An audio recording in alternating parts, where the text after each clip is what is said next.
할렐루야. 오늘 하나님께서 우리 김영식 집사님 고쳐주실 줄 믿습니다. 이 시간 우리 다 함께 우리 지금 신하조 권사님도 아프시고 지금 아프신 분들이 많은데 이 시간에 특별히 우리 두 분을 위해서 좀 합심 기도를 했으면 좋겠어요. 우리 신하조 권사님하고 김영식 집사님 잠깐 앞으로 나오세요. 우리가 축복하겠습니다. 그래서 이 앞에 쓰세요. 그래가지고 아픈데도 똑같아 둘이. 둘 다 증세도 똑같고 허리가 아프신데요. 우리 신하조 권사님도 원래 입원해 계셔도 이 앞을 보시고 오늘 부활주일에 하나님이 특별히 고쳐주실 줄 믿습니다. 이 시간에 이렇게 손을 뻗어서 하나님 고쳐달라고 우리 같이 합심해서 기도하겠습니다. 주님 세 번 부르고 기도합니다. 주여 주여 주여.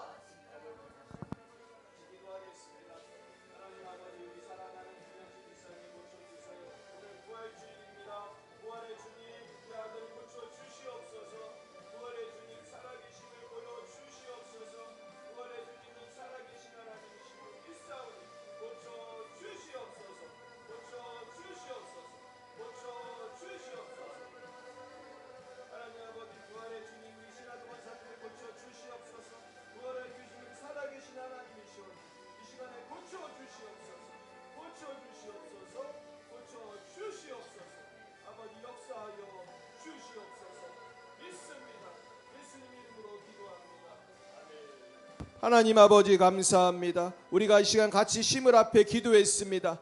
짧은 시간 기도했지만 오늘 부활주일에 살아계신 부활의 주님을 만나기 원합니다. 이 시간에 두 분의 허리가 깨끗이 낫게 하여 주시옵소서. 고쳐 주시옵소서. 고쳐 주시옵소서.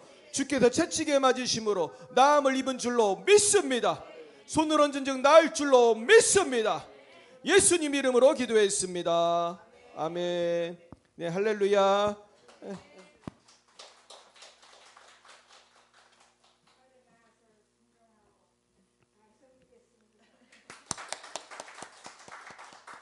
할렐루야. 우리 권사님 믿음이 좋으셔서 날 줄 믿습니다. 오늘 하나님 말씀 보겠습니다. 고린도전서 15장 말씀입니다. 신약성경 고린도전서 15장 1절부터 22절 말씀 함께 보시겠습니다.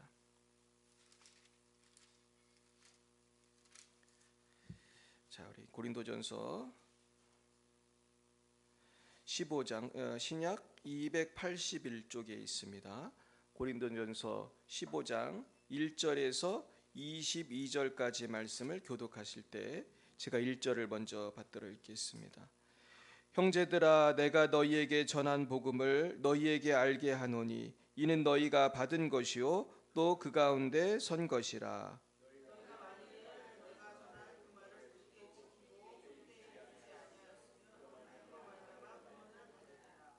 내가 받은 것을 먼저 너희에게 전하였노니 이는 성경대로 그리스도께서 우리 죄를 위하여 죽으시고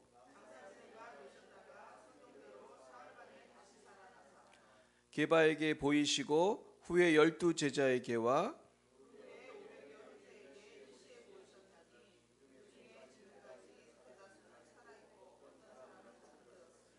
그 후에 야고보에게 보이셨으며 그 후에 모든 사도에게와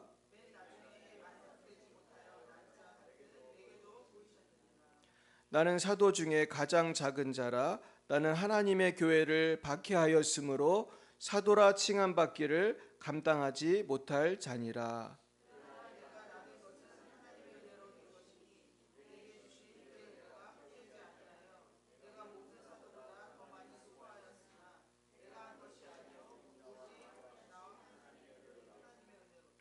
그러므로 나나 그들이나 이같이 전파하매 너희도 이같이 믿었느니라.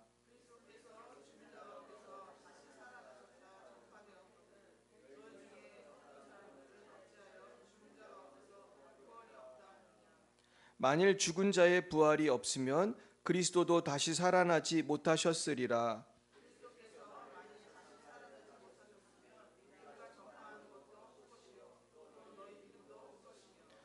또 우리가 하나님의 거짓 증인으로 발견되리니 우리가 하나님이 그리스도를 다시 살리셨다고 증언하였습니다. 만일 죽은 자가 다시 살아나는 일이 없으면 하나님이 그리스도를 다시 살리지 아니하셨으리라.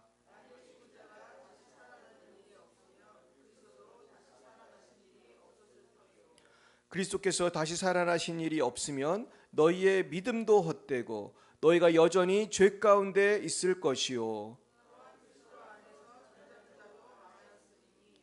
만일 그리스도 안에서 우리가 바라는 것이 다만 이 세상의 삶뿐이면 모든 사람 가운데 우리가 더욱 불쌍한 자이리라.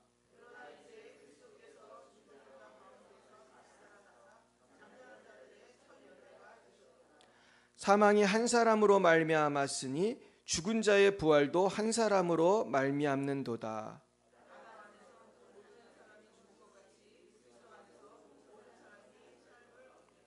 아멘. 할렐루야. 우리 옆에 분과 인사하겠습니다. 반갑습니다. 아유, 할렐루야. 네, 오늘 아주 귀한 분들 많이 왔는데요. 우리 특별히 현서가 왔습니다. 그리고 또 우리 영민이가 또 군대에서 왔어요. 우리 너무 반가운 얼굴들이 많은데 박수로 우리 환영하겠습니다.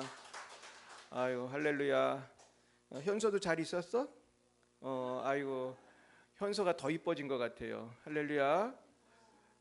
네, 자 오늘은 우리가 부활의 소망으로 승리하라는 제목으로 하나님의 말씀을 묵상하겠습니다. 우리 따라해 보겠습니다. 부활의 소망으로 승리하라. 할렐루야. 여러분 부활의 소망이 있으십니까? 부활의 소망이 우리의 승리의 저력인 줄 믿습니다. 오늘 그 말씀을 같이 묵상해 보겠습니다.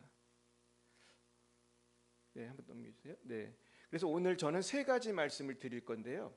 첫째는 부활은 역사적인 사실이라는 것입니다. 부활은 역사적인 사실입니다. 그렇기 때문에 부활을 믿는 것입니다. 그래서 기독교는 부활의 종교예요. 할렐루야. 기독교에서 핵심은 부활이에요. DNA는 부활이에요. 기독교에서 DNA 이 부활을 빼면 아무것도 아니에요. 오늘 그 주제가 그것입니다. 그런데 이건 역사적인 사실이기 때문에 증인이 있고 증거가 있고 분명한 전후 맥락이 있어요. 그리고 그 증인들이 이 자리에도 앉아 있는 줄 믿어요. 두 번째, 부활은 현재 성도가 살아가는 능력이 돼요. 우린 부활의 능력으로 지금 살아가는 거예요. 저도 부활의 능력으로 오늘 아침에 일어나서 목회하고 있는 줄 믿습니다. 부활의 능력으로 여러분들이 교회를 나온 것입니다. 우리 신앙의 뿌리가 부활이기 때문이에요. 세 번째는 부활은 미래의 소망을 줘요. 그래서 부활은 우리에게 날마다 낙심할 만한 상황에서 다시 오뚜기처럼 일어날 수 있는 그런 스프링이 되고 힘이 돼요. 할렐루야. 그 증거가 우리 열방예비 사랑교회인 것입니다.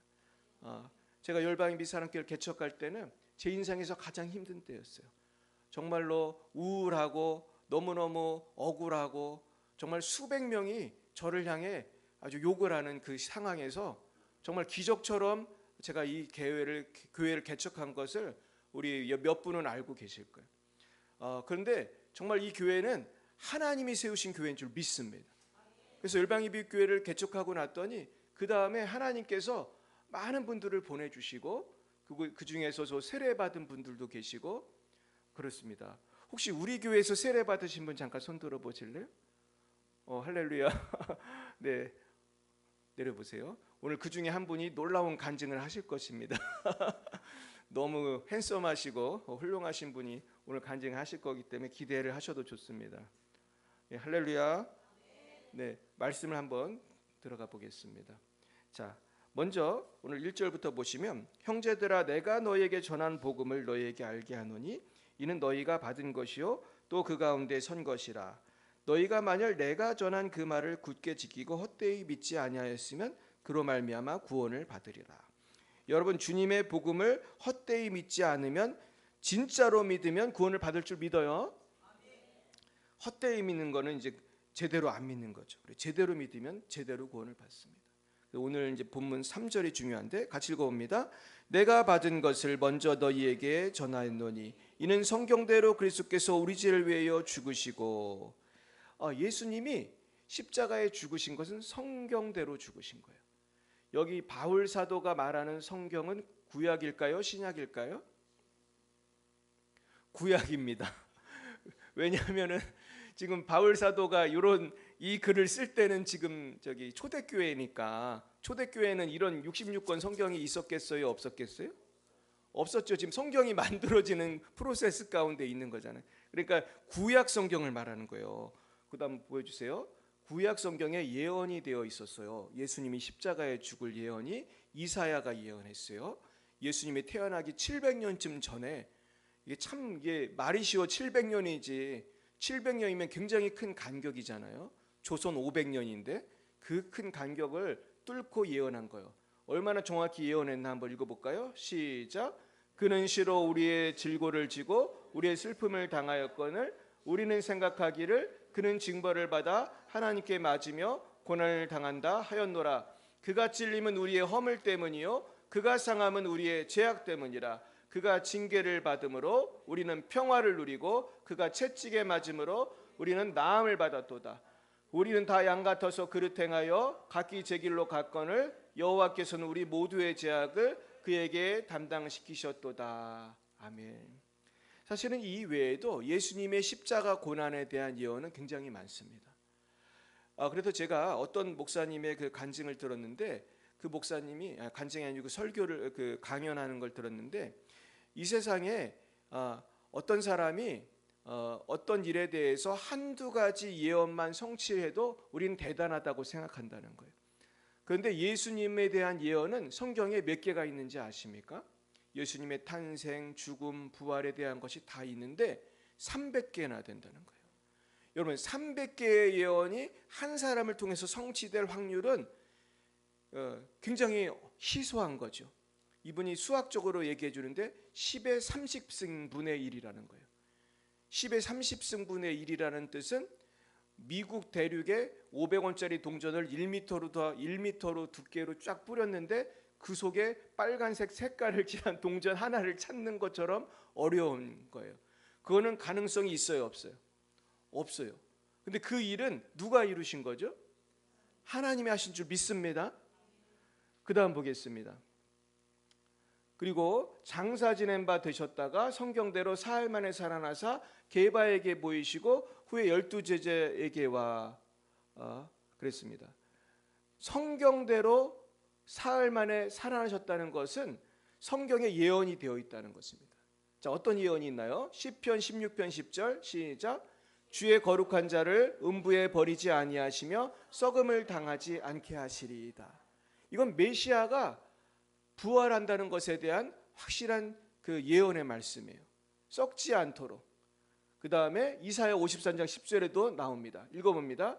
여호와께서 그에게 상함을 받게 하시기를 원하사 질고를 당하게 하셨은즉 그의 영혼을 속건제물로 드리기에 이르러 그가 씨를 보게 되며, 이르면 그가 씨를 보게 되며. 이 말이 좀 어려워요. 이게 이렌제라라는 뜻이에요. 이 씨가 제라인데 이걸 좀 설명해 드릴게요. 그 다음 보여주세요. 이레라고 하는 말은 경험하다, 보다 그런 뜻인데 미완료이에요. 미완료는 영은 이제 히브리어에 있는 그러한 문법인데 한국말엔 이런 게 없죠. 앞으로 계속되게 될 것, 계속 보게 될 것, 그런 계속의 의미가 있어요. 그리고 제라라고 하는 건 씨라는 뜻도 있는데 후손, 자손이라는 뜻도 있어요. 그래서 단수 형태지만 집합명사로서 복수를 나타내요. 그러니까 육적 후손뿐만 아니라 영적 후손들까지 계속해서 그분을 보게 된다. 계속해서 보게 된다. 그럼 그분이 부활한다는 뜻인가요? 죽어버리면 볼 수가 없잖아요. 죽어버리면 예수님이 그냥 죽어버리고 그냥 썩어버리면 볼 수 없는데 계속해서 보게 된다.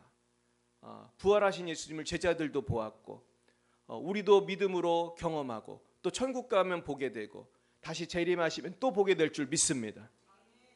그 다음 보겠습니다. 그리고 예수님의 부활을 500명이 한꺼번에 본 일이 있었어요. 이게 참 중요해요. 읽어봅니다. 그 후에 500여 형제에게 일시에 보이셨나니 그 중에 지금까지 대다수는 살아있고 어떤 사람은 잠들었으며 그 후에 야고보에게 보이셨으며 그 후에 모든 세계 사도에게 와. 예수님의 부활을 한두 명이 보았다면 제가 거짓말한다고 할 수 있어요. 근데 500명이 넘는 형제들이 한꺼번에 단체로 예수님의 부활을 본 것입니다.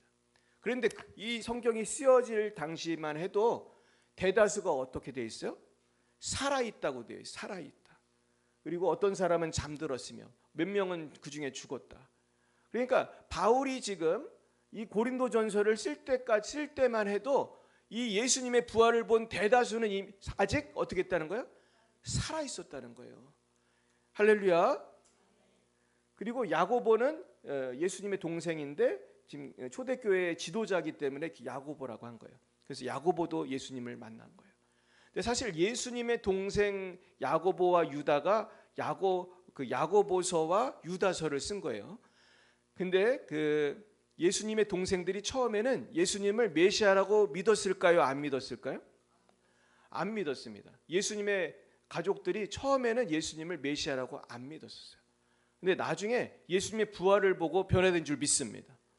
부인할 수가 없잖아. 부활한 몸을 보고 그건 믿을 수밖에 없는 거죠. 네, 그다음에 보여주세요. 맨 나중에 만삭되지 못하여 난 자 같은 내게도 보이셨다 그랬습니다. 나는 누구죠? 바울에게도. 근데 바울은 어떤 사람이에요?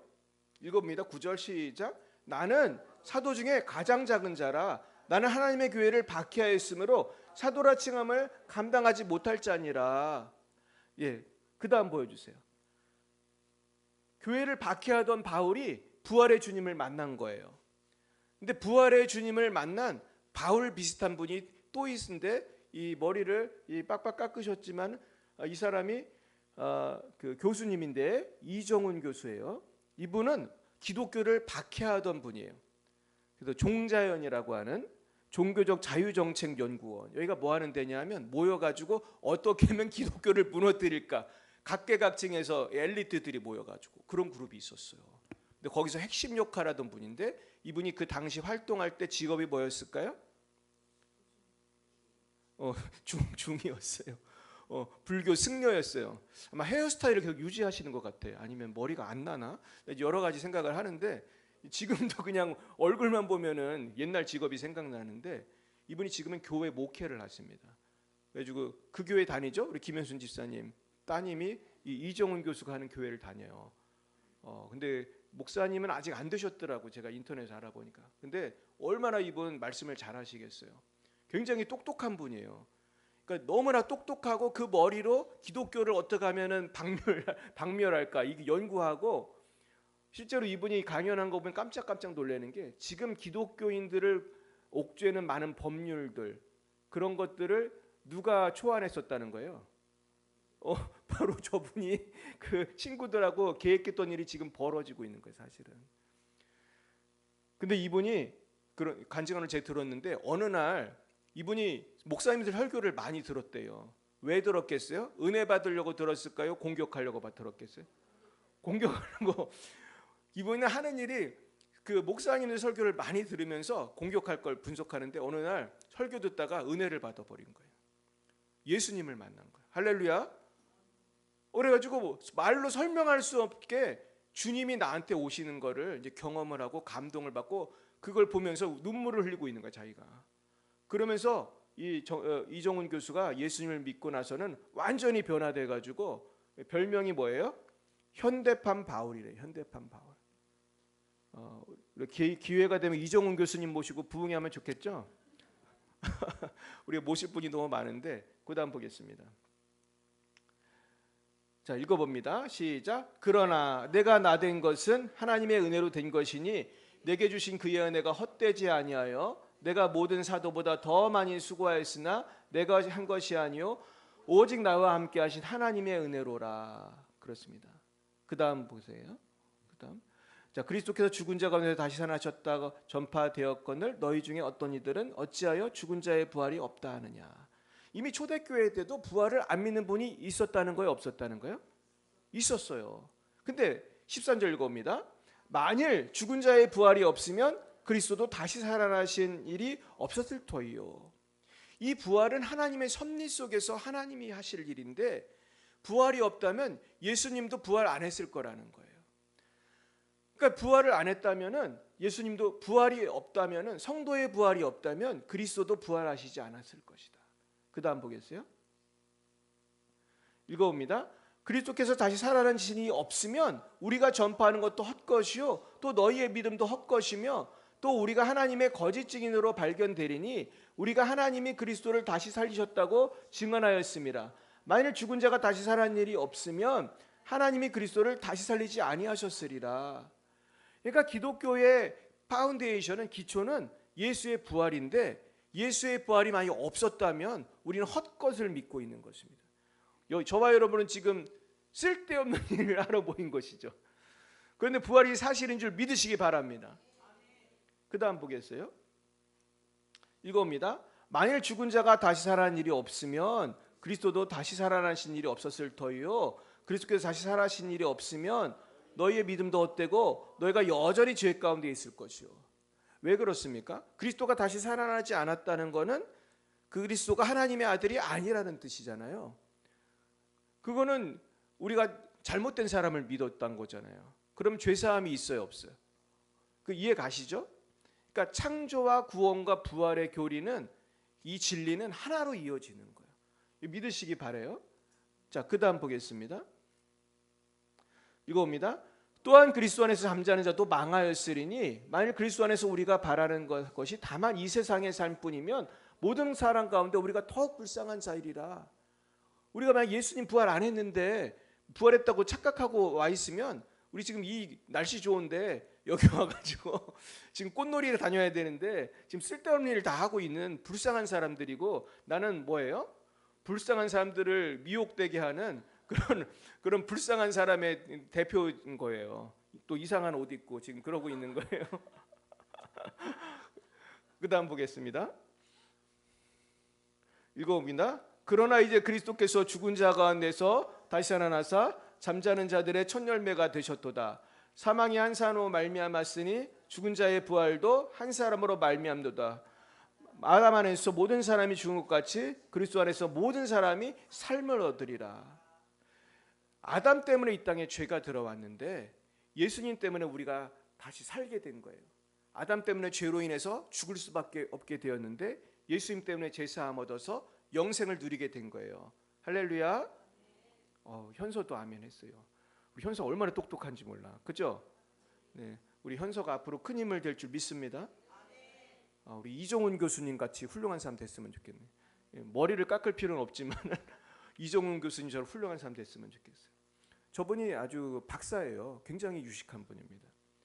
그 다음 보겠어요. 자, 그렇다면 부활은 역사적인 사건인 것을 한번 우리가 묵상해 보겠는데 읽어볼까요? 부활은 역사적 사건이며 복음의 중심입니다. 또한 부활은 성도의 소망입니다. 그렇습니다. 부활은 역사적인 사건이고 그렇기 때문에 우리는 이 부활을 기초로 해서 복음이 있는 거예요. 부활이 없다면은 이 복음은 거짓인 것입니다. 그러니까 복음의 핵심이 뭐예요? 예수님이 십자가에 죽고 부활하신 것을 믿으면 누구도 부활할 수 있다는 거예요? 나도 부활할 수 있다. 나도 다시 천국에 갈 수 있고 나도 주님이 다시 재림하실 때 죽은 몸도 살아나게 된다는 것입니다. 그래서 살아나서 공중에서 주님을 만나게 된다는 거예요. 이게 사실 재림의 비전이에요. 그래서 저는 재림을 굉장히 긍정적으로 봅니다. 여러분도 그러시기 바랍니다. 많은 사람들이 재림을 공포영화로 생각해요. 공포영화. 재림은 두려운 게 아니에요. 왜냐하면 재림을 대환란하고 연결해가지고 공포영화로 생각하는 사람들이 너무너무 많아 사실은. 근데 재림은 두려운 게 아니에요. 대환란을 면하게 해주시는 것이 재림이에요. 할렐루야. 나는 그렇게 믿습니다. 저는 그렇게 연구했어요. 주님이 재림하실 때 공중에서 먼저 재림하신다고 분명히 성경에 나와 있고 공중으로 우리를 끌어올리신다는 말이 성경에 나와요. 할렐루야. 왜 끌어올리시겠어? 그냥 쓸데없이 왜 끌어올리시겠어? 이 땅에 고난이 있기 때문이에요. 그것을 면케해 주시는 것이 우리가 재림인 줄 믿습니다. 그 다음 부활의 증거가 10가지를 제가 한번 만들어 봤는데요. 자, 첫 번째는 빈 무덤이에요. 예수님의 무덤에 예수님이 계속 누워 계신다면 부활한 거예요? 안 한 거예요? 지금 누워 있잖아. 지금 누워 있으면 부활한 게 아니잖아요. 석가모니 무덤 있어요? 없어요? 있어요. 이분이 80몇 세에 놀랍게도 돼지고기 먹다가 이분이 식중독으로 돌아가셨어요. 지금 승려들은 돼지고기 안 먹잖아. 근데 돼지고기 먹다 이분이 식중독으로 돌아가신 거예요. 그래가지고 너무 이게 시체가 부패돼가지고 관이 쪼개졌다는 그 말도 있을 정도로 이 몸이 더 커져가지고 무덤이 있어요. 그분 죽으셨어요. 그분 사람이에요. 믿으시기 바래요. 아무리 훌륭해도 사람인 거예요. 아무리 착해도 사람인 거예요. 마음에 죽었어요, 안 죽었어요? 죽었어요. 사람이에요. 근데 예수님은 빈 무덤이라는 데서 우리가 차이점이 있는 거예요. 이걸 알 수 있는, 가장 확실히 알 수 있는 게 예수님의 원수들, 예수님 십자가에 못 박고 예수님을 가장 괴롭혔던 사람들도 예수님의 무덤이 빈 무덤이었던 것을 증거했어요. 왜냐하면 제자들이 훔쳐갔다는 소문을 이분들이 냈거든. 그래가지고 리스트로빌이라는 목사님은 이분들의 말을 잘 들어보면은 이분들도 예수님의 무덤이 비었다는 것을 간접적으로 증거하고 있다는 거예요. 맞죠? 제자들이 훔쳐갔다는 말을 왜 했겠어요? 무덤이 어떻게 됐기 때문에? 비었기 때문에. 근데 제자들이 무덤을 훔칠 수가 있었을까요? 병사들이 지키고 있었잖아 지금. 제자들은 겁이 많아가지고 예수님 십자가 박힌 현장에도 잘 안 나타나 있고 여자들만 주로 가까이 있었다고 제가 그랬잖아요. 다 어떻게 했어요? 다 도망가가지고 아마 숨어서 봤을 거야 아마 예수님. 그리고 겁쟁이들이 그 병사들과 뭐 싸우거나 아니면 몰래 훔칠 수가 없었어요. 그럴 만한, 그럼 예수님의 원수들이 훔쳤을까요? 그럴 이유가 없지. 훔쳐가지 않으려고 병사까지 세웠으니. 그러니까 이거는 누가 하신 거예요? 하나님이 하신 거예요. 천사를 통해서 돌을 굴렸다고 성경에 나와 있어요. 그리고 목격자의 증언이 있네. 이게 법적으로 중요해요, 안 중요해요? 여기 변호사님도 한 명 앉아 계신단 말이에요. 법적으로 목격자가 중요한 거예요. 목격자가 한 명, 두 명만 있어도 법적으로 효력이 있나요? 우리 변호사님이 고개를 끄덕였어요. 근데 얼마나 감사한지 몰라. 오늘 오셨어야 됐어 진짜. 근데 증인이 500명도 넘는 거야 지금. 증인이 500명이 넘어. 이 목격의 일치입니다. 그리고 제자들의 변화예요. 이 사람들이 그렇게 겁이 나가지고 그냥 예수님 막 베드로 같은 사람 3번이나 부인하고 다 도망가고 막 십자가 현장에서도 그냥 이렇게 그냥 숨어서 보고 그랬을 텐데 이 사람들이 성령을 받으니까 예수님이 성령 오신 것도 예수님의 예언대로 오신 거예요. 막 모여서 기도해라 하니까 기도한 지 열흘 만에 오신 건데 변화돼 가지고 전도를 그냥 담대하게 했어요. 성경에 보면 베드로가 전도했을 때 하루에 몇천 명씩 예수를 믿고 베드로도 순교했습니다. 근데 생각해 보세요. 베드로가 부활을 안 받다면, 부활의 주님 안 만났다면 순교했겠어요? 도망갔겠어요? 그리고 전도도 안 했지 사실은. 그죠? 전도까지도 안 했을 거예요. 아이고 우리 스승님이 죽었네. 아이고 슬퍼라. 그러다가 고기를 잡았겠지 계속. 그죠? 계속 낚시를 했겠죠. 요한복음에 보면 낚시하러 갔잖아요. 계속 그물을 던지든지 뭐 낚시를 해서 계속 고기를 잡고 어부로 살다가 죽었더라. 이렇게 나왔을 건데 그 그물을 던져서 고기 잡는 현장에도 누가 나타나셨어요? 부활의 예수님이 나타나가지고 깜짝 놀라게 하시고 그때 베드로한테 네가 나를 사랑하느냐, 네가 나를 사랑하느냐, 네가 나를 사랑하느냐 3번 물으셨잖아요. 그때 오혜정 집사님 그 얘기 하셨는데 해필이면 왜 3번 물으셨겠어요? 베드로가 몇 번 부인했으니까 3번 나는 모른다 막 욕을 하면서 나는 예수를 모른다. 그렇게 3번 부인한 베드로한테 나타나서 해필이면 네가 나를 사랑하느냐, 네가 나를 사랑하느냐, 네가 나를 사랑하느냐. 베드로가 얼마나 사실은 예수님한테 미안했을까. 그러고서 이제 변화돼 가지고 복음을 전하다가 사실은 요한 빼고 다 순교했습니다. 예수님의 모든 제자가 순교했어요. 그래서 의심 많은 도마도 순교한 거 아세요? 도마도 끝까지 예수님 안 믿다가 부활한 거 안 믿다가 내가 예수님 그 구멍에 못자국 난 손을 만져봐야 믿을 거고 찬자국 난 옆구리를 만져봐야 믿겠다고 그랬어요, 안 그랬어요? 근데 정말 예수님 어떻게 했죠? 나타나서 뭐라고 그랬어요? 만져보라고 그랬어. 그 말한 걸 다 듣고 계셨던 거예요, 예수님이. 그래가지고 그걸 만져보고 도마가 어디로 갔냐? 인도로 간 거예요. 인도에서 순교했습니다. 제가 자를 찾아보니까 화살에 맞아서 죽었더라고요.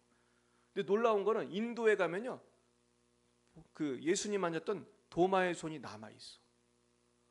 사람들이 예수님을 만진 도마의 손을 지금 몇 년이 지난 거예요. 지금 1000년도 더 지났는데 이걸 보관하고 있대요. 그 손이 정말 있대. 그래서 그때 우리 진희금 목사님이 인도 갔다 와서 우리한테 그 얘기 했거든. 다 줄을 서서 목사님들이 거기 갔는데 다 그 손을 만져봤대요. 그리고 그 목사님이 그러더라고요. 내가 예수님을 만진 도마의 손을 만져본 사람이라고. 그래가지고 다 끝나고 내 손을 만져보라고 그러더라고요.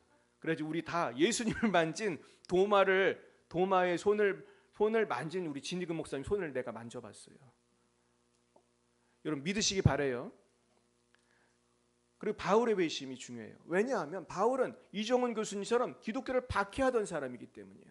예수 믿는 사람을 말 타고 시리아까지 가서 잡아오던 사람이에요. 이런 사람이 예수를 만났다는 것은 기적이 아니에요. 이분이 그 눈이 멀면서 예수님을 만났거든요. 그래서 나중에 예수님이 또 눈도 뜨게 해주시고. 5번째 야고보를 만났다고 그러잖아요. 야고보도 만났어요. 그 다음 초대교회 지도자가 되죠. 그리고 주일 예배의 시작이에요. 부활 때문에 예배일이 변경된 거예요. 원래는 안식일에 예배를 드렸었어요. 원래 지금도 유태인들은 안식일에 예배를 드려요. 안식일이 굳이 요일로 따지면 무슨 요일이에요? 토요일이잖아요. 근데 왜 일요일에 왜 예배 드리냐? 초대교회 때부터 우리 크리스찬들은 예수님이 부활한 날을 기점으로 예배를 드렸다는 기록이 있어요. 그만큼 부활이 중요하다는 뜻인가요? 중요하다는 뜻인 거예요. 할렐루야. 그리고 교회가 폭발적으로 선정했어요. 만약 예수님 부활하지 않고 제자들도 그걸 못 보고 다 이게 거짓말이었다면은 아니 누가 순교를 할 것이며 순교를 제자들만 했습니까? 그 후에도 많이 했습니까? 우리 조상들도 많이 순교했어요. 우리 조상들도 조선시대 때 순교를 얼마나 많이 했는지 목을 잘라서 죽여서 절두산이라는 게 있잖아요. 지금 합정동에 가면 그 천주교 성지가 있고 또 그 옆에 보면은 우리 개신교 성지가 또 있어. 개신교 성지는 우리 양화진 선교사들 묘지가 있잖아요. 전도하다가 선교사들 많이 죽었잖아요. 교회가 성장한 것을 보면 지금 전 세계 인구의 거의 3분의 1 정도는 예수를 믿는다고 볼 수 있어요. 3분의 1. 대단한 거죠. 20억 이상이 믿고 있고. 뭐 유태인들 중에도 믿는 사람 많이 있어요. 그러니까 이거는 20억이 왜 다 미혹된 게 아니에요. 주님 살아계시기 때문인 줄 믿습니다. 그다음에 성령의 역사예요. 여러분 예수의 이름으로 기도하면 왜 병이 낫냐는 말이에요. 왜 예수의 이름으로 기도하면 눈먼 자가 눈을 뜨냔 말이에요. 저도 인도에 가서 예수의 이름으로 명령했더니 병아리가 말하는 걸 제가 2명이나 봤어요. 이번에도 인도 갔는데 어떤 일로 걸음을 잘 못 걷는 분이 있었는데 우리가 기도하니까 이분이 처음에는 양쪽에서 2사람 이렇게 잡아야지 움직이는 분이었는데 우리가 막 기도했더니 나중에는 혼자 이렇게 손을 살짝만 잡아도 걸을 수가 있고 또 어떤 분은 누워 있었어. 앉지도 못했어요. 그 뇌병변이 너무 심해가지고 젊은 처녀였는데 우리가 막 기도하니까 나중에 그게 앉더라고. 이게 눈이 똘망똘망해지고 그런 기적이 지금도 일어나는 줄 믿습니다. 부족한 종이 기도의 일도 암 환자가 낫더라고. 저도 그걸 몇 번을 경험했어요. 여러분 오늘 우리 김영식 사님, 신하주 권사님도 또 여기 계신 분들 다 날 줄 믿습니다. 하나님 살아계시기 때문이에요. 예수님 부활했기 때문이에요. 그리고 복음서의 신뢰성, 일관된 기록이에요. 예언의 성취, 아까도 말했죠. 그러니까 300개의 예언이 예수님을 통해서 이루어졌다는 거예요. 믿으시기 바랍니다. 그 다음 보겠습니다. 자, C.S. 루이스는 그래서 이런 질문을 했어요. 예수가 하나님의 아들이냐 아니냐. 이분이 어느 대학이었죠? 옥스퍼드 대학 교수였나요? 이 C.S. 루이스가 나중에 예수님을 뒤늦게 믿고 이분이 아주 전도를 열심히 하는 사람 변해된 거예요. 이 사람이. 제가 저번에도 말했죠. 톨킨이 전도했다고. 톨킨이 누구예요? 반지의 제왕 쓴 사람. 그 사람이 톨킨이에요. 그 사람 옥스퍼드 대학 교수였죠. 톨킨이 C.S. 루이스 전도한 거예요. 근데 C.S. 루이스가 예수 믿고 쓴 책이 뭐예요? 나니아 연대기예요. 그러니까 요즘에 톨킨하고 그 C.S. 루이스의 작품들이 영화로 많이 나오고 있는데, 근데 C.S. 루이스가 이런 질문했어요. 예수님은 누구냐? 하나님의 아들이냐 아니냐? 만약 하나님 아들이면 어떻게 해야 돼요? 믿어야 되고 아니면은 안 믿어야 되는데 하나님의 아들이 아니라면 그는 자기가 거짓말을 한 것이다. 그러면 예수님은 어떤 사람이죠? 사기꾼이죠. 거짓말을 했다면 하나님의 아들 아닌데 하나님의 아들이라고 그 뻥을 쳤으면 우리 지금 이 세상에 많은 그 뭐 이만희 같은 그런 이단 교주 같은 그런 인물이겠죠. 그런데 사기꾼은 아니에요. 왜냐하면 예수님은 예수님의 신념대로 순교했고 십자가에서 너무 힘들게 죽으셨고, 여러분 사기꾼이면 그 정도 매 맞으면 말하겠어 안 하겠어요? 아마 채찍 맞기 전에 죄송합니다 그럴 거예요. I'm sorry 그러고 얼른 집에 갔을 거예요. 근데 그걸 맞고 누가 순교를 하겠어요? 그리고 이 땅에 수많은 사기꾼들이 누구 믿고 변화돼요? 예수님 믿고 회개하잖아요. 예수님은 사기꾼은 아닌 줄 믿으시기 바라요. 이건 뭐 상식적으로도 이렇게 생각할 수 있는 거예요. 사기꾼이 사기치다가 고문당하고 죽는 사람은 없어. 다 도망가지. 두 번째, 그럼 예수님은 자기가 거짓말하는 거를 모르는 정신병자다, 이렇게 생각할 수 있어요. 자기가 진짜 하나님 아들이라고 착각을 하는 쉽게 말해서 미친놈인 거예요. 미친놈. 근데 예수님이 미치지 않았다는 증거가 뭐예요? 부활이에요. 부활. 할렐루야. 예수님 말한 대로 부활하고, 예수님이 미친 사람이 안수하면 병이 낫습니까? 죽은 자가 일어날 수 있어요? 무리를 걸을 수 있어요? 오병이어를 일으킬 수 있어요? 미친 사람이 나는 하나님 아들이다, 아무 일도 안 일어날 거예요. 아마 이 부천에 어떤 미친 사람이, 저도 가끔 보거든요. 미친 사람들 보는데, 하루는 내가 횡단보도를 건너는데 갑자기 어떤 아저씨가 내 옆을 딱 보면 뭐라고 막 말을 하더라고. 그 미친 사람이 있더라고. 멀쩡하게 생겼는데. 근데 예를 들어 보겠어요. 어떤 미친 사람이 롯데리아에 가가지고 내가 이 롯데리아 이 햄버거를 500개를 만들겠다, 나를 믿으라, 그렇게 말하면 우리는 아무도 안 믿을 거예요. 근데 만약에 진짜 롯데리아 햄버거가 500개가 되고 5,000개가 돼서 오병이어의 기적이 일어나면 저 사람 뭔가 있다고 생각하겠지. 그런데 예수님은 실제로 오병이어의 기적을 행하셨나요? 행하셨죠. 부활하셨나요? 부활하셨어요. 그리고 지금도 많은 정신병자들이 예수 믿으면 병이 낫습니다. 할렐루야.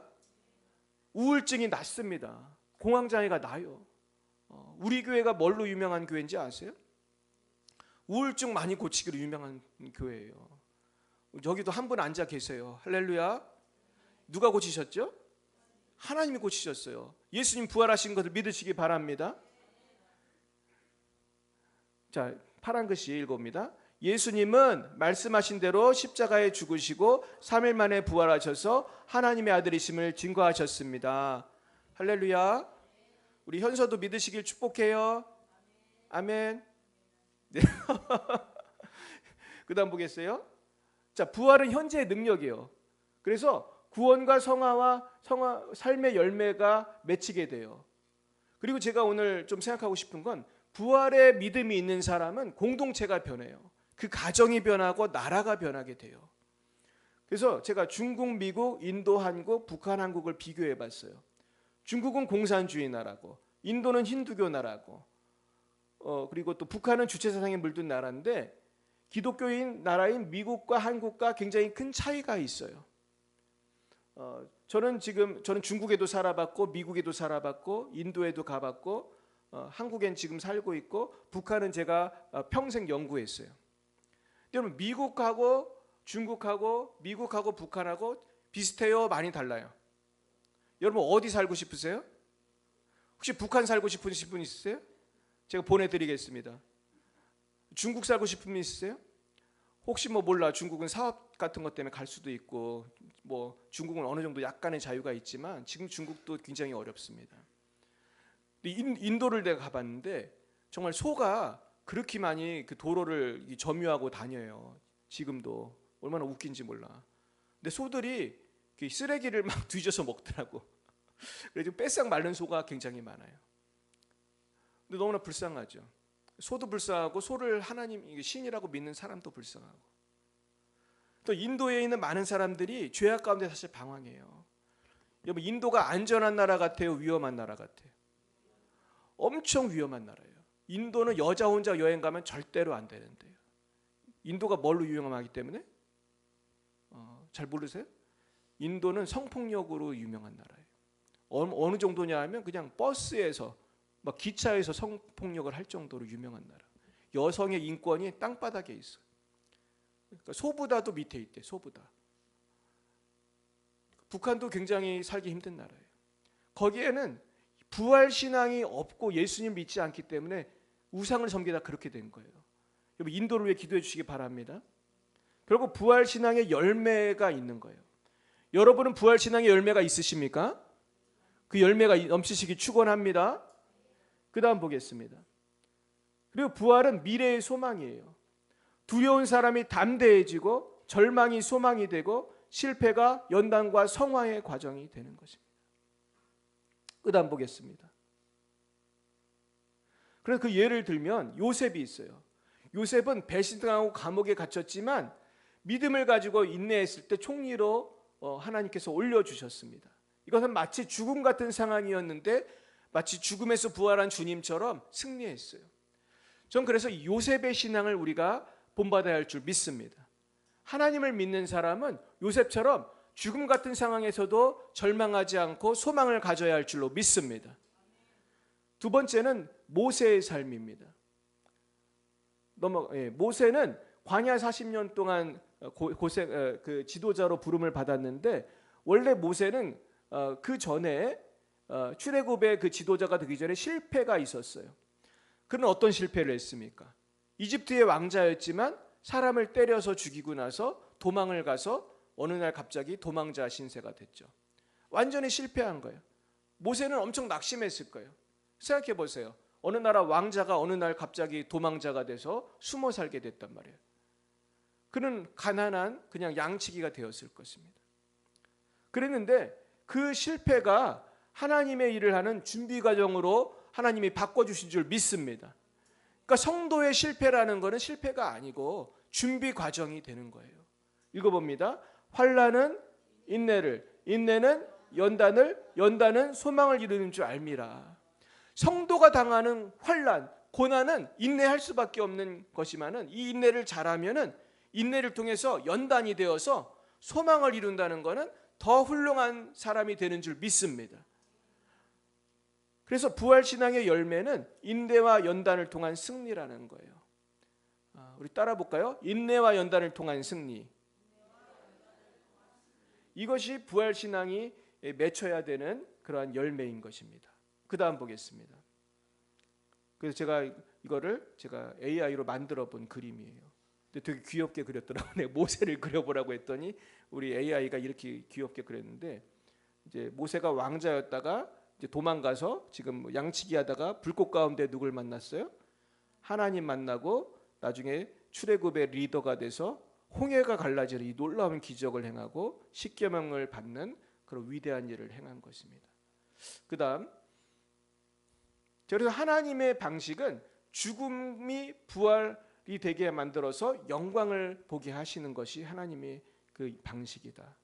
그래서 시험을 주시는데 그것을 소망을 갖고 인내하면 승리하게 되고 고난을 주시는데 소망을 갖고 인내하면 승리하게 될 줄 믿습니다.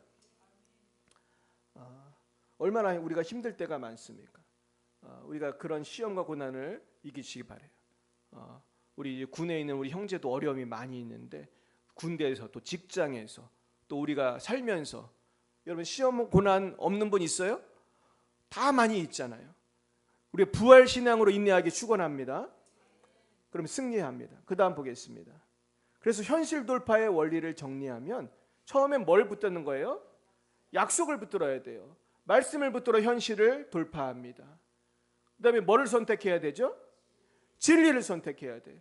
세상의 헛된 소리가 아니라 영원하신 하나님의 말씀을 선택할 때 우리는 소망을 선택할 때 돌파가 일어나는 거예요. 세 번째, 우리는 실패를 어떻게 해야 돼요? 실패라고 해석을 하지 말고 이것이 훈련이라고 해석하시길 축원합니다. 환난은 인내를, 인내는 연단을, 연단은 소망을 이루는 거예요. 분명히 저는 우리 김영식 사님이 치유될 줄 믿습니다. 우리 신하정 권사님 치유될 줄 믿습니다. 더 큰 믿음이 생길 줄로 믿습니다. 그 다음 주님의 약속 읽어봅니다. 갈라디아서 우리가 선을 행하되 낙심하지 말지니 포기하지 아니하면 때가 이름에 거두리라. 할렐루야. 히브리서 시작. 너희에게 인도가 필요함은 너희가 하나님의 뜻을 행한 후에 약속을 받기 위함이라. 아멘. 야고보서 시험을 참는 자는 복이 있나니 이는 시련을 견디어낸 자가 주께서 약속하신 생명의 멸류관을 얻을 것임이라. 할렐루야. 오늘의 결론 같이 읽어봅니다. 시작. 부활을 믿는 사람은 실패는 있어도 절망하지 않습니다. 눈물은 흘려도 낙심하지 않습니다. 하나님께서는 부활의 소망을 가진 믿음의 사람을 도우셔서 모든 것을 합력하여 선을 이루게 하십니다. 부활의 비전을 가진 사람은 그 믿음을 지키고 인내만 한다면 어떤 환난을 당해도 요셉과 모세처럼 철저히 훈련하여 정금처럼 나오게 하실 것입니다. 아멘. 예. 그다음 이제 마무리하겠습니다. 그다음 보겠어요? 예, 우리 교회는 부활의 증거예요. 열방예비 사랑교회 창립 역시 부활 소망의 예인 줄 믿습니다. 많은 사탄의 공격이 있었지만 개척의 비전을 주셔서 우리 교회가 2018년 4월 1일 부활주일에 개척되었습니다.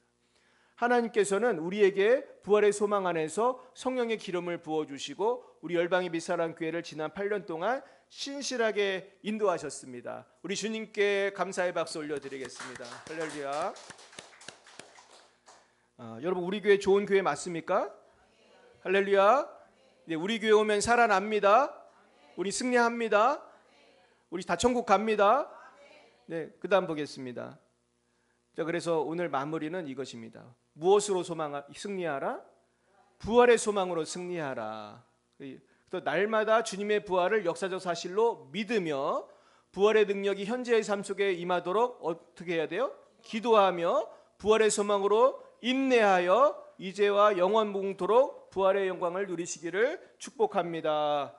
아멘. 네, 이제 바로 이어서 우리 이 부활의 마음을 가지고 우리가 성찬식을 하도록 하겠습니다.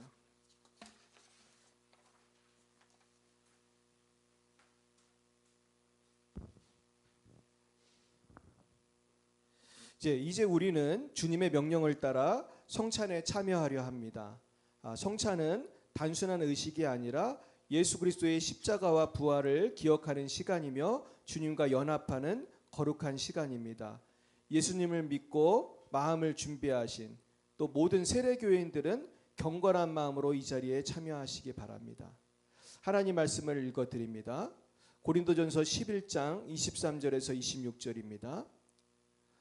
주 예수께서 잡히시던 밤에 떡을 가지사 축사하시고 떼어 이르시되 이것은 너희를 위하는 내 몸이니 이것을 행하여 나를 기념하라 하시고 식후에 또한 그와 같이 잔을 가지시고 이르시되 이 잔은 내 피로 세운 새 언약이니 이것을 행하여 마실 때마다 나를 기념하라 하셨으니 너희가 이 떡을 먹으며 이 잔을 마실 때마다 주의 죽으심을 그가 오실 때까지 전하는 것이니라.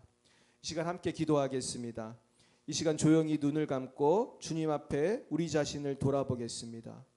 우리의 지나간 모든 죄를 회개하고 우리의 믿음을 점검하여 주님과의 관계를 다시 세우는 시간입니다.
주여, 이 시간 우리가 주님 앞에 범죄한 모든 것들, 욕심내고 헛되게 살아왔던 것을 회개합니다.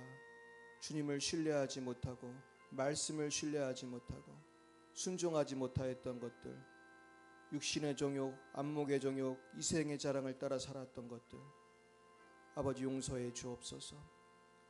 하나님 앞에 탐욕과 정욕을 따라 살한 것들을 회개합니다. 주여, 이웃을 용서하지 못하고 사랑하지 못한 것을 회개합니다. 우리가 복음을 전하지 못한 것을 회개합니다. 우리가 충성되이 살지 못한 것을 회개합니다. 우리가 감사하지 못한 것을 회개합니다. 우리가 주와 함께 기뻐하지 못하고 세상 것을 기뻐한 것을 회개합니다. 주여, 우리가 쉬지 말고 기도해야 하는데 쉬지 말고 범죄한 것을 회개합니다. 주여, 이 시간 부활의 소망으로 살아야 하는데 낙심하고 살았던 것을 회개합니다. 두려워했던 것을 회개합니다. 세상과 악과 마귀를 두려워한 것을 회개합니다. 이제는 담대하게 하시고 부활 소망으로, 부활 믿음으로 마귀를 이기고 세상을 이기고 육체의 정욕을 이기고 승리하게 하여 주옵소서.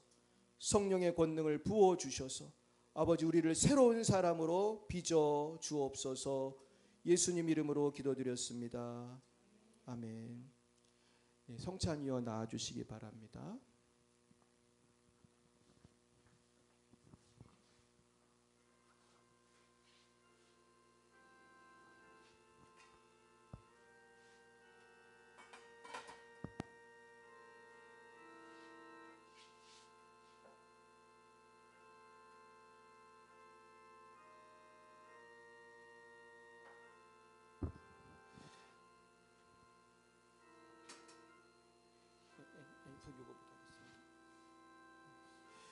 이 떡은 우리를 위하여 찢으신 예수님의 몸을 상징합니다.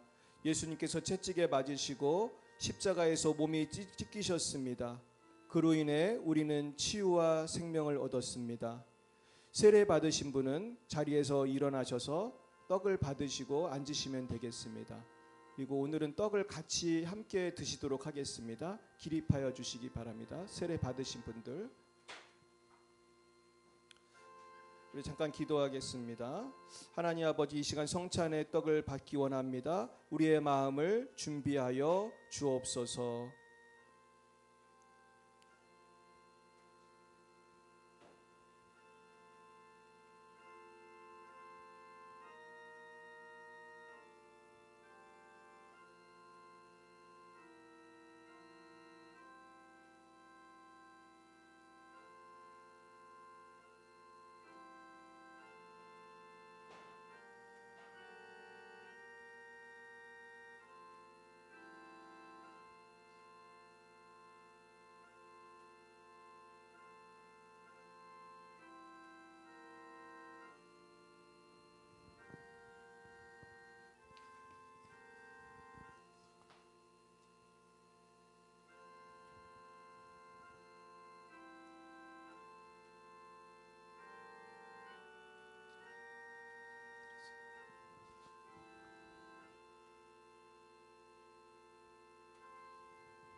자, 우리 다 함께 주님의 몸을 같이 다 함께 믿음으로 받습니다.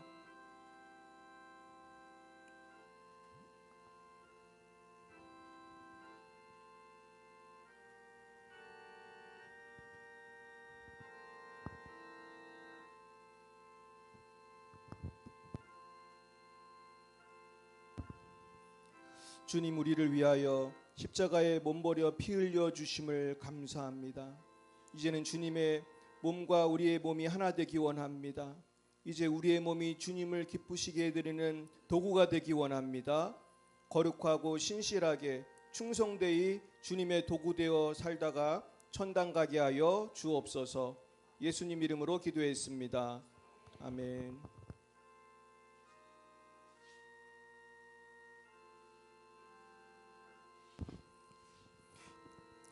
이 잔은 우리를 위하여 흘리신 예수님의 피를 상징합니다. 예수님의 피는 우리의 죄를 씻고 우리를 새 언약 안으로 들어가게 합니다. 이 잔도 먼저 받으신 후에 함께 마시겠습니다. 기도하겠습니다. 하나님 이 시간 주님의 보혈을 상징하는 잔을 받을 때 이 보혈이 이 잔이 보혈이 되게 하시고 이 보혈이 우리 안에 들어올 때 주 보혈로 우리의 몸과 마음의 모든 문제가 해결되게 하시고 질병이 낫게 하여 주시옵소서. 이 잔을 마실 때 우리의 모든 죄가 사함받게 하여 주옵시고 모든 악한 것들은 떠나가게 하시고 아버지 우리의 모든 미래와 현재의 문제들이 해결되고 오직 성령으로만 충만하기 원합니다. 깨끗해지기 원합니다. 주여 보혈로 역사하여 주옵소서. 예수님 이름으로 기도했습니다.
주님의 보혈을 감사하며 다 함께 믿음으로 마시겠습니다.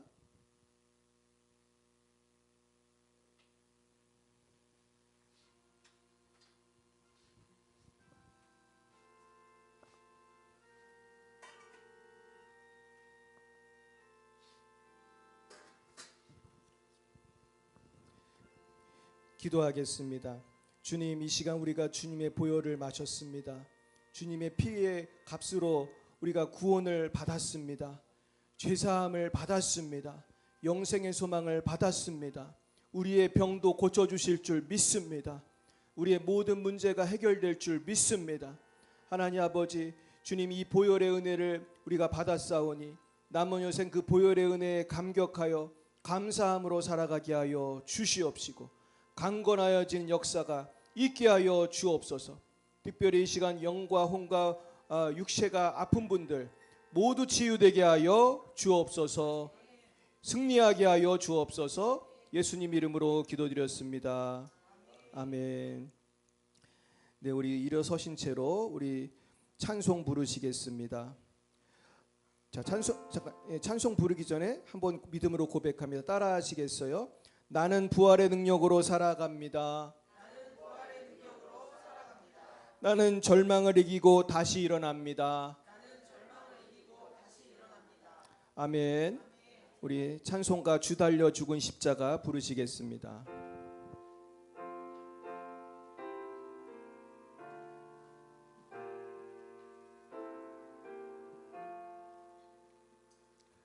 주 달려 죽은 십자가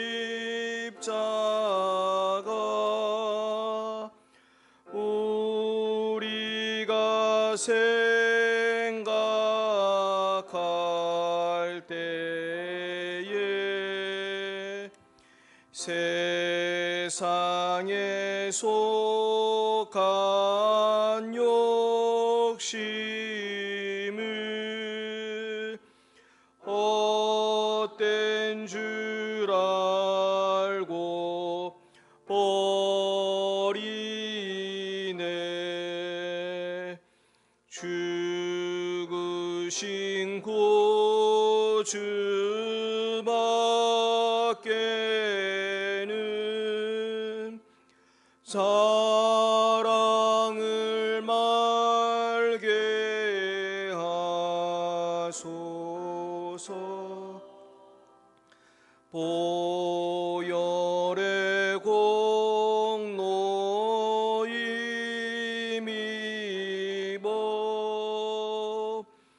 교만한 마음을 버리네. 못 박힌 손발 보니 큰 자비 나타내셨네.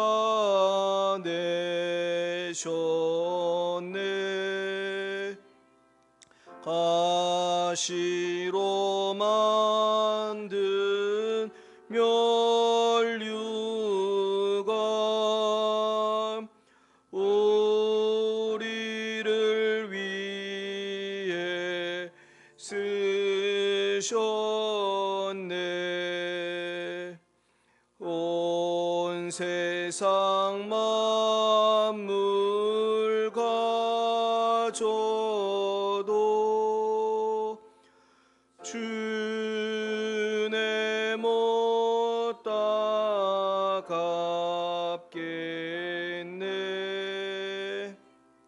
놀라운 사랑 받은 나 몸으로 재물 삼겠네.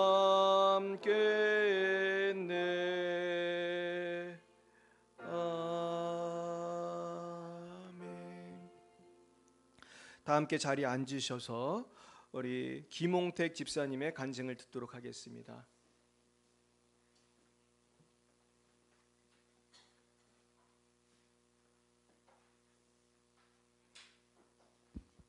네, 안녕하세요. 저는 열방예비 사랑교회 집사 김홍택입니다. 먼저 교회 8주년을 맞이한 뜻깊은 부활절에 이렇게 간증할 수 있도록 기회를 주셔서 감사드립니다. 저는 앞에 나와 간증할 만큼 믿음이 좋은 사람이라고 말하기는 어렵지만 또 오늘은 편안한 마음으로 솔직한 제 이야기를 나누고 싶습니다.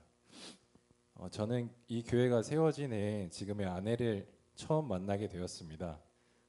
그해 11월에 교제를 시작하게 되었고 지금 돌아보면 제가 아내를 만난 해와 우리 교회가 시작된 해가 같다는 것이 참 의미 있게 느껴집니다. 그리고 다음에 어느 시점부터 교회를 나오게 되었습니다.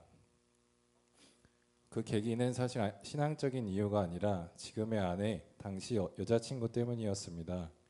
당시 저는 직장에서 야간 근무로 바뀌게 되었고 여자친구를 만날 시간이 정말 부족해졌습니다. 여자친구는 미용사였기 때문에 아침 10시 전까지 잠깐 시간을 낼 수 있었고 그때 아침밥을 함께 먹는 짧은 데이트로 관계를 이어가고 있었습니다. 그런데 또 하나의 고민이 있었습니다. 여자친구는 일요일마다 교회에 다니고 있었고 저는 야간 근무라 일요일 저녁 늦게 출근을 했습니다. 그래서 일요일이 유일하게 함께 시간을 보낼 수 있는 날이었지만 교회가 끝난 뒤에 만나면 함께 보낼 수 있는 시간이 많이 줄어들었습니다. 그때 문득 이런 생각이 들었습니다. 이 친구를 계속 만나고 싶으면 내가 교회를 같이 가면 되겠구나. 그래서 그렇게 교회를 나오기 시작하게 되었습니다. 처음에는 단순한 이유였습니다. 시장 때문이 아니라 여자친구를 만나기 위한 선택이었습니다. 하지만 교회를 다니면서 지금의 장인어른, 장모님도 매주 일요일마다 뵙게 되었고 자연스럽게 교회 공동체와 가까워지게 되었습니다. 그렇게 시간이 흘러 지금은 결혼을 했고 어느덧 결혼 4년 차가 되었습니다. 연애를 시작한 지도 벌써 8년이라는 시간이 흘렀습니다. 연애를 시작한 지 얼마 지나지 않아 교회를 나오기 시작했으니 제 연애의 시간과 결혼의 생활의 대부분을 이 교회와 함께 보낸 셈입니다. 돌아보면 제 인생의 중요한 시간들이 이 교회와 함께 흘러왔다는 생각이 듭니다. 그리고 한 달 뒤에는 저에게 또 하나의 큰 선물이 기다리고 있습니다. 사랑스러운 딸이 태어날 예정입니다. 돌이켜보면 교회가 시작된 해에 아내를 만나게 되었고 그 다음 해 교회를 나오게 되었고 이 교회 안에서 연애를 하고 결혼을 하고 이제는 새로운 생명을 맞이하게 되었습니다. 제 인생의 중요한 순간들이 교회와 함께 흘러왔다는 것이 참 감사하게 느껴집니다. 또 제가 이 교회를 다니면서 감사한 것은 목사님께서 이 교회를 개척하게 된 이야기를 들으면서였습니다. 목사님께서는 이전 교회에서 성경을 성경 그대로 해석하시고 세상과 타협하지 않고 말씀을 전하시다 억울하게 교회를 나오게 되셨다고 들었습니다. 그 이후 쉽지 않은 생활 속에서도 교회를 개척하시고 지금까지 8년이라는 시간을 지켜오셨습니다. 저는 믿음이 크지 못한 사람이라 교회에서 행사가 많거나 오랜 시간을 보내야 할 때면 집에 가고 싶다는 생각도 들고 이렇게까지 오래 있어야 할까 하는 생각이 들 때도 있습니다. 하지만 그런 마음으로 교회에 와도 예배를 드리고 설교를 듣다 보면 마음이 편안해집니다. 말씀을 들을 때는 집중하게 되고 그 순간에는 삶을 돌아보게 됩니다. 그리고 또 시간이 지나면 그 말씀을 실생활에서 잘 적용하지 못하는 제 모습을 보게 됩니다. 그래서 늘 부족함을 느끼고 아직도 믿음이 자라가는 과정에 있다고 생각합니다. 그럼에도 불구하고 제가 느끼는 것은 제가 처음 교회를 나오게 된 이유는 단순했지만 지금까지 이 교회를 떠나지 않고 있는 것은 하나님께서 저를 붙잡고 계시기 때문이라고 생각합니다. 부활절은 예수님께서 죽음을 이기고 다시 살아나신 날입니다. 저는 아직 부족한 믿음의 사람이지만 교회에서 예배를 드리며 조금씩 변화되고 조금씩 믿음이 살아나는 경험을 하고 있습니다. 그리고 이제 곧 태어날 딸과 함께 앞으로는 더욱 믿음 안에서 가정을 세워가고 싶다는 마음도 생깁니다. 여자친구를 따라다니기 시작했던 교회가 이제는 제 인생에 무척이나 소중한 공동체가 되었고 이제는 제 딸과 함께 신앙을 이어가게 된다는 것이 하나님의 인도하심이라고 믿습니다. 앞으로도 완벽하진 않지만 하나님과 함께 그리고 이 교회와 함께 천천히 믿음의 길을 걸어가고 싶습니다. 마지막으로 8년 동안 교회를 지켜주시고 함께 예배드릴 수 있게 해주신 하나님께 감사드리며 열방의 빛 사랑교회가 앞으로도 계속해서 많은 사람들에게 쉼이 되고 믿음이 자라나는 공동체가 되기를 소망합니다. 감사합니다. 할렐루야, 너무나 감사합니다. 너무 잘하셨죠? 세상에 많이 해보신 분 같아요. 우리가 또 다음 주에도 기대하셔도 좋은 분이 오십니다. 다음 주에 우리 오혜정 집사님 원래 오늘 하려고 했는데 회사에 바쁜 일이 있어가지고 우리 오혜정 집사님께서도 놀라운 간증을 해줄 줄 믿습니다. 그래서 우리 홍택 집사님 볼 때마다 너무나 기쁘고 감사하고 우리가 진짜 우리 김원유 집사님처럼 우리가 살아야 합니다. 이렇게 남자친구나 여자친구가 있으면 이렇게 전도해가지고 그것도 감사한데 애까지 낳으시면은 이제 김원유 집사님 때문에 우리 교인이 2명이나 더 느는 놀라운 앞으로 더 큰 복을 주실 줄 믿습니다. 할렐루야, 감사합니다. 네, 우리 계속해서 광고 드립니다. 오늘은 주님께서 죄와 사망 권세를 이기시고 부활하신 부활주일입니다. 날마다 부활의 소망을 가지고 믿음으로 승리하시기를 축복합니다. 그리고 이제 이번 주 토요일이 이제 토요 치유성회입니다. 제가 외부 강사를 모실까 하다가 그냥 우리끼리 하는 게 좋겠다는 마음을 주셔서 우리가 함께 열심히 기도하겠습니다. 오후 3시까지 오셔서 큰 은혜 받으시기를 바랍니다. 그리고 점심 교제 후 우리가 달걀을 나누어 주면서 찬양 전도를 같이 하도록 하겠습니다. 그리고 오늘은 특별히 우리 이영순 권사님께서 식혜를 가정당 1명씩 가져가실 수 있도록 아주 예쁘게 생긴 식혜를 준비해 주셨습니다. 우리 또 오늘 과일은 또 우리 이영권 집사님이 다 먹을 수 없을 만큼 많이 가지고 오셨고 또 반찬을 여러분이 가져오셨어요. 우리 반찬 가져오시면 손 들어보세요. 네, 오늘 하나님께서 이렇게 풍성하게 주셔서 너무나 잘 먹고 또 주님께 영광 돌리고 준비해 주신 모든 분들 감사합니다. 우리 박수하겠습니다. 네, 우리 다 일어나셔서 봉헌 찬송 부르시고 기도함으로 예배를 마치겠습니다.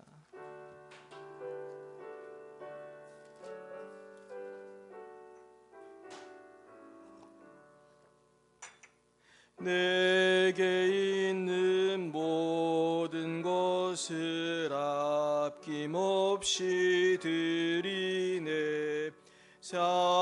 사랑하고 의지하며 주만 따라 살리라. 주께 드리네 주께 드리네 사랑하는 구주 앞에 모두 드리네. 3절 찬양합니다. 내게 있는 모든 것을 주를 위해 드리네. 주의 성령 충만하게 내게 내려 주소서. 주께 드리네 주께 드리네 사랑하는 구주 앞에 모두 드리네. 아멘. 하나님 아버지, 이 시간 우리의 마음과 정성을 모두 예물을 바칩니다. 이 예물 받으시고 주님 홀로 모든 영광 받아 주시옵소서. 지금은 살아계신 주 예수 그리스도의 구속의 은혜와 하나님 아버지의 놀라우신 사랑하심과 성령의 교통하심이 날마다 부활 소망으로 승리하기로 다짐하는 주의 백성들 머리 위에와 저들의 자녀와 가정 위에 이제와 영원 뭉토록 함께 하시기를 간절히 축원하옵나이다.